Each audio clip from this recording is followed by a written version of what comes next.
So here are a couple more notes about why we use mindfulness. Mindfulness, body awareness, and body-mind synchronization exercises in our workshops.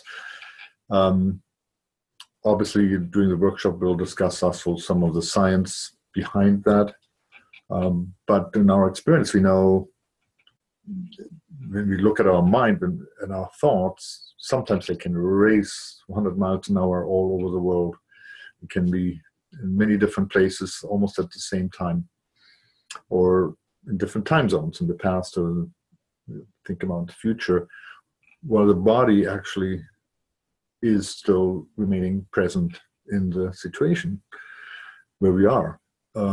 So connecting with our body directly and our sense perceptions and our direct experience helps us notice how our mind works and bring it back to the present situation and to reality.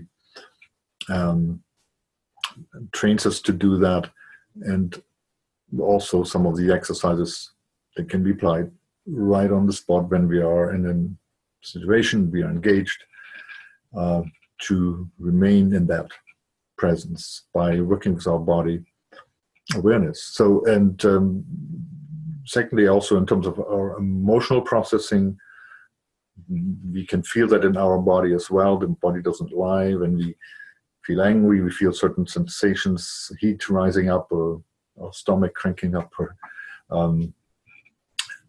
energy arousing. And so we can also, with some of the practices, are specifically geared to looking at or experiencing those emotions from a physical perspective, from how they manifest physically, and help us sort of resettle if there's emotional arousal, and help us not being a victim to those emotions. Because same as our thoughts, the question is, are we our thoughts, or are we aware of our thoughts? And same as our emotions. We're not a victim. We don't have to necessarily follow or react them.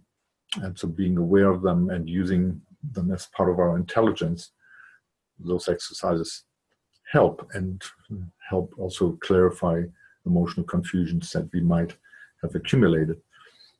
And similarly, with on the third level, the body level, the gut level, or the survival level as well, there's subtle physical sensations that manifest in our body that we can become aware of with certain specific exercises that focus on that, and that also help us release sort of that somatic experience of anxieties, of trauma, of stress effects, and help us sort of bring the nervous system back to a settled optimal zone of performance.